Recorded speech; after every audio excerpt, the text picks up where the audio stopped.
സുരേഷ് ഗോപിയുടെ ഒറ്റക്കൊമ്പൻ എന്ന ചിത്രത്തിന്റെ ഷൂട്ടിംഗുമായി ബന്ധപ്പെട്ട വിശേഷങ്ങളാണ് പ്രേക്ഷകരോട് പങ്കുവയ്ക്കുന്നത്. തിരുവനന്തപുരത്ത് പൂജപ്പുര സെൻട്രൽ ജയിലിൽ വളപ്പിലാണ് സിനിമയുടെ ആദ്യ ഷെഡ്യൂൾ ആരംഭിച്ചത്. കുര്യച്ചൻ എന്ന കഥാപാത്രവുമായി 2 ഗെറ്റപ്പുകളിലാണ് താരം പ്രത്യക്ഷപ്പെടുന്നത്. കേന്ദ്രമന്ത്രിയായ ശേഷം താരം അഭിനയിക്കുന്ന ആദ്യ ചിത്രം കൂടിയാണിത്. മന്ത്രിയായ ശേഷം അഭിനയവുമായി ബന്ധപ്പെട്ട് പല വിവാദങ്ങൾ ഉടലെടുത്തിരുന്നു. ഇപ്പോൾ കേന്ദ്ര നേതൃത്വത്തിന്റെ അനുമതിയോട് കൂടിയാണ് സുരേഷ് ഗോപി ഷൂട്ടിങ്ങിനായി എത്തിയിരിക്കുന്നത്. എന്നാൽ മറ്റൊരു ശ്രദ്ധേയമായ കാര്യം, ഷൂട്ടിങ്ങിനൊപ്പം തന്റെ ഔദ്യോഗിക കൃത്യനിർവഹണവും അദ്ദേഹം നടത്തുന്നുണ്ട്. ഒരു ചെറിയ ഓഫീസ് സെറ്റപ്പ് അദ്ദേഹം ലൊക്കേഷനിൽ ഒരുക്കിയിട്ടുണ്ട്. അഭിനയ തിരക്കാണെങ്കിലും ജനങ്ങളുടെ പ്രശ്നത്തിന് അദ്ദേഹം പരിഹാരം കാണാൻ മറക്കില്ല എന്നുള്ളതിന്റെ ഉദാഹരണം കൂടിയാണിത്. ജനുവരി 16 വരെയാണ് സിനിമയുടെ ആദ്യ ഷെഡ്യൂൾ. 100 ദിവസം നീണ്ടു നിൽക്കുന്ന ചിത്രീകരണമാണ് പദ്ധതിയിട്ടിരിക്കുന്നത്.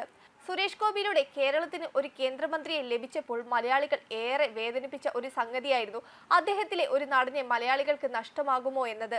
പക്ഷെ കേന്ദ്രമന്ത്രിയായി ചാർജ് എടുക്കുമ്പോൾ അദ്ദേഹം ഓരോ മലയാളികൾക്കും നൽകിയിരുന്ന ഒരു ഉറപ്പ്, ഞാൻ സിനിമാ രംഗത്ത് നിന്ന് പോകില്ല, അതാണ് എൻ്റെ ചോറ് എന്നതായിരുന്നു. പിന്നീട് പല കാര്യങ്ങളും നമ്മൾ ഉയർന്നു കേട്ടു. അനിശ്ചിതത്വമാണ്, സിനിമയിലേക്ക് അഭിനയിക്കാൻ കേന്ദ്ര സർക്കാർ സമ്മതിക്കില്ല, നരേന്ദ്രമോദി സർക്കാരിന്റെ അനുവാദം വേണം, അങ്ങനെ ഒരു അനുവാദം ലഭിക്കുകയില്ല, അദ്ദേഹത്തിന്റെ സിനിമ അഭിനയം ഉപേക്ഷിക്കേണ്ടി വരും എന്നൊക്കെ ഒരുപാട് അഭിപ്രായങ്ങൾ ഉയർന്നു കേട്ടു. അത് ഓരോ മലയാളിയെയും വേദനിപ്പിച്ചു.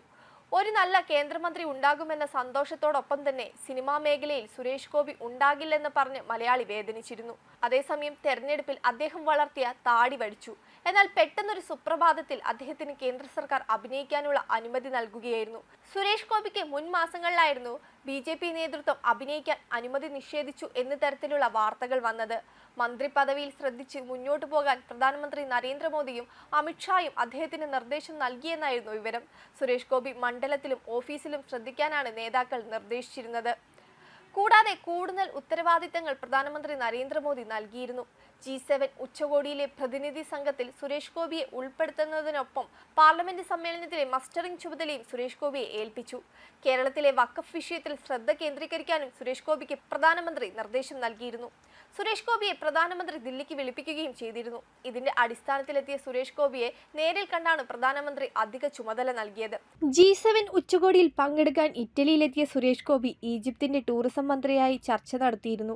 ഇരു രാജ്യങ്ങൾക്കുമിടയിലുള്ള വിനോദസഞ്ചാര സാധ്യതകൾ വർദ്ധിപ്പിക്കാൻ സഹായകരമായി ചില ഐഡിയകൾ പരസ്പരം പങ്കുവയ്ക്കുകയും ചെയ്തിരുന്നു. ഇവിടെ നിന്നുള്ള ചിത്രങ്ങളും താരം സോഷ്യൽ മീഡിയയിൽ പങ്കുവച്ചിട്ടുണ്ടായിരുന്നു.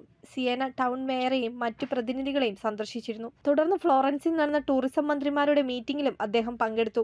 ലോക നേതാക്കൾക്കൊപ്പം G7 ഉച്ചകോടിയിൽ പങ്കെടുത്തതിന്റെയും അവരുടെ കാഴ്ചപ്പാടുകൾ യാഥാർത്ഥ്യമാക്കുന്നത് കാണാൻ സാധിച്ചതിന്റെയും സന്തോഷവും അദ്ദേഹം സോഷ്യൽ മീഡിയയിൽ കുറിപ്പായും ചിത്രങ്ങളായും പങ്കുവച്ചിരുന്നു. എന്നാൽ തന്നെ ഏൽപ്പിച്ച ഉത്തരവാദിത്തം അദ്ദേഹം നല്ല രീതിയിൽ തന്നെ വിനിയോഗിച്ചു. അദ്ദേഹം കേന്ദ്രമന്ത്രി സ്ഥാനത്ത് ഇരിക്കെ തന്നെ മറ്റ് 4 ചിത്രങ്ങളിലും കൂടി ഒപ്പുവെച്ചിരുന്നു എന്നായിരുന്നു മുമ്പുള്ള റിപ്പോർട്ടുകൾ. വെബ് ഡെസ്ക് കർമ്മ ന്യൂസ്.